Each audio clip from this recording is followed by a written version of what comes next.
Hello అండి, నమస్తే. ఈరోజు వీడియోలో గుత్తి వంకాయ కర్రీని చాలా ఈజీగా ఎంతో రుచిగా ఎలా చేసుకోవాలో చూపిస్తాను. అలాగే వీడియోని పూర్తిగా ఎక్కడ స్కిప్ చేయకుండా చూడండి.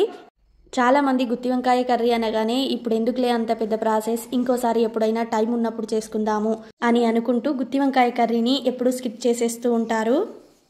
కానీ ఈరోజు వీడియోలో గుత్తి వంకాయ కర్రీని పెద్ద పెద్ద ప్రాసెస్లు ఉపయోగించకుండా చాలా సింపుల్ పద్ధతిలో చేసి చూపిస్తాను. చూడండి. ముందుగా ఒక కడాయి తీసుకొని దాంట్లోకి కొన్ని పల్లీలు వేసుకుంటున్నాను. ఆ పల్లీలని కొంచెం వేయించుకోవాలి. నేను 1/2 కేజీ వంకాయలు తీసుకున్నాను. 1/2 కేజీ వంకాయలకి నేను తీసుకున్నట్టు కొన్ని పల్లీలు తీసుకుంటే సరిపోతుంది. ఇప్పుడు చెక్క, లవంగం, యాలకులు, అలాగే జీలకర్ర, కొంచెం కొబ్బరి దీంట్లోని వేసుకొని వేయించుకోవాలి. అలాగే ఒక 3 టీ స్పూన్ల నువ్వులు కూడా వేసుకుంటున్నాను.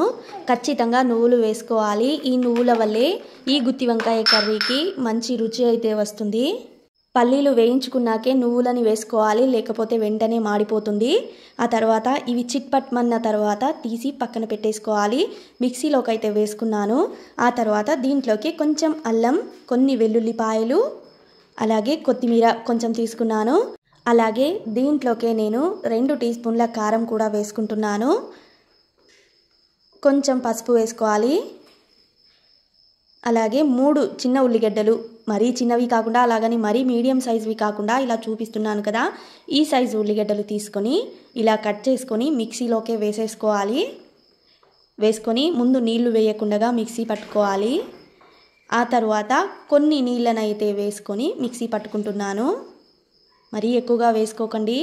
ఈ రకంగా మెత్తగా అయితే మిక్సీ పట్టుకోవాలి. దీన్ని మళ్ళీ నీళ్ళగా కూడా చేసుకోకూడదు. ఈ రకంగా ఉంటే సరిపోతుంది.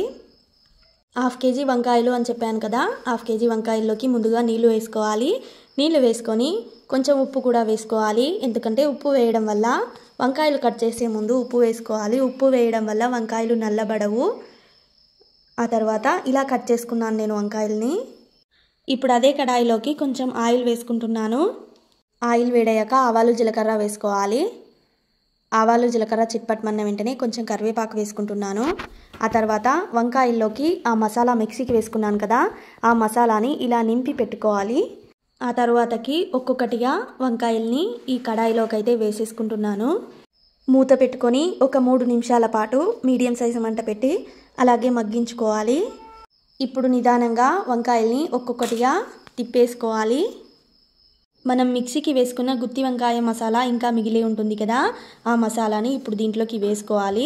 మరీ ఎక్కువగా వేసుకోకూడదు, మసాలాని చూసి వేసుకోవాలి. వేసుకొని అంతా ఒకసారి కలుపుకోవాలి. కలుపుకొని నేను పొడు గ్లాస్లో 1.5 గ్లాస్ నీళ్లు వేసుకున్నాను. గుత్తి వంకాయలోకి ఉప్పు వేసే వీడియో డిలీట్ అయింది, అందుకనే చూపించలేదు. ఇప్పుడు అంతా ఒకసారి కలుపుకొని మూత పెట్టుకొని ఒక 15 నిమిషాల పాటు చిన్న మంట పెట్టి ఉడికించుకోవాలి. మధ్య మధ్యలో నిదానంగా కలుపుకుంటూ. అంతే, గుత్తి వంకాయ కూర రెడీ అయిపోయింది. చాలా అంటే చాలా అద్భుతంగా ఉంది. తప్పకుండా మీరు కూడా ఇలాగే ఒక్కసారి ట్రై చేయండి. ఈజీగా ఈ గుత్తి వంకాయ కర్రీని రోజుకు 2 సార్లైనా వండుకోవచ్చు. అంత రుచిగా ఉంటుంది. మరి తప్పకుండా మీరు కూడా ట్రై చేస్తారు కదూ. వీడియో ఖచ్చితంగా నచ్చి ఉంటుంది కదా, మరి వీడియోకి ఒక చిన్న లైక్ ఇవ్వండి. మీరు లైక్ చేయడం వల్లే నా వీడియో చాలా మందికి అయితే వెళ్తుంది. మరి ఇలాంటి ఇంకెన్నో మంచి మంచి వీడియోలు కావాలంటే ఇప్పుడే మన ఛానల్ని సబ్స్క్రైబ్ అయితే చేసేయండి.